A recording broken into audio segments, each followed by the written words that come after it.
श्री श्री राधा माधव की जय। श्रीमद् भगवद गीता की जय। हे कृष्ण करुणा सिंधो दीन बंधो जगतपते गोपेश गोपिका कांत राधा कांत नमस्तुते। श्रीमद् भगवद गीता का तीसरा अध्याय और श्लोक संख्या 14 का अभी हम पाठ करेंगे।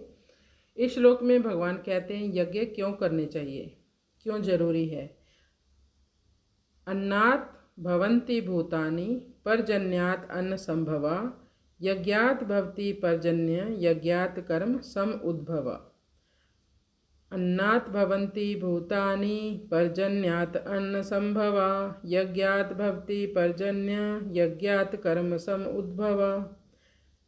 अन्न से समस्त प्रकार के प्राणी उत्पन्न होते हैं, क्योंकि अन्न से ही जीवन है। किसी भी जीव की उत्पत्ति अन्न से ही होती है। अन्न से रक्त बनता है और रक्त से शुक्र बनता है, फिर शरीर निर्मित होते हैं शुक्र से। यदि मानव भोजन थोड़े दिन ना खाएं, कई लोगों को आपने कहते सुना होगा कि हम आजकल डाइटिंग पे चल रहे हैं, तो उनका क्या होता है, वज़न कम होना शुरू हो जाता है। तो अन्न हमें कब मिलेगा? पर्जन्यात् अन्न संभवा, वर्षा से अन्न प्राप्त होता है। वर्षा कब होती है? यज्ञात् भवति पर्जन्य, यज्ञ करने से वर्षा होती है। यज्ञ क्यों करने चाहिए? यज्ञात् कर्म सम उद्भवा, यज्ञ करने से वर्षा होती है, वर्षा से अन्न होता है और अन्न से सभी प्राणियों का पोषण होता है। विशेष रूप से मनुष्यों से यह आशा की जाती है कि वो यज्ञ करे। मनुष्य अपने कर्तव्य को भूलते जा रहा है। उनके जीवन में जो भी कष्ट हैं, जो भी दुख हैं, वो इसलिए हैं कि वो भगवान की प्रसन्नता के लिए कोई भी कर्म करना नहीं चाहते।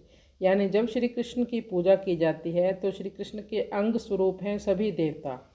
तो जैसे पेड़ की जड़ में पानी देने से वृक्ष की शाखा, पत्तियां, टहनी, फूल, फल सबको पानी अपने आप मिल जाता है, अलग से कुछ करना नहीं पड़ता।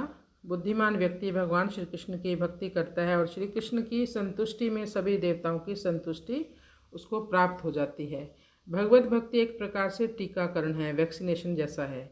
आध्यात्मिक रूप में जो लोग रुग्ण हैं, आध्यात्मिक चेतना जो लोग खो चुके हैं, जो ये नहीं समझते हम शरीर नहीं हम आत्मा हैं, ऐसे लोगों में विवेक लाने के लिए उनको भगवान का प्रसाद खिलाना चाहिए।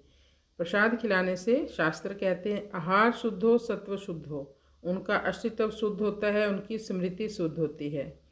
तो हमें जो भी कर्म करने हैं भगवान को अर्पित करते हुए जाना, तो इसमें हमारा कुछ भी नहीं लगेगा। जो भी हम वस्तु लाएं, जो भी हम कर्म करें, भगवान को निवेदित करके करें, तो हानि लाभ भगवान की हमारा कुछ नहीं। तो इससे हम किसी कर्म बंधन में नहीं फंसेंगे। कृष्णाय वासुदेवाय हरये परमात्मने प्रणत क्लेश नाशाय गोविंदाय नमो नमः। हरे कृष्ण कृष्ण कृष्ण हरे हरे, हरे राम राम राम हरे हरे। श्री श्री राधा माधव की जय। हरि नाम संकीर्तन की जय।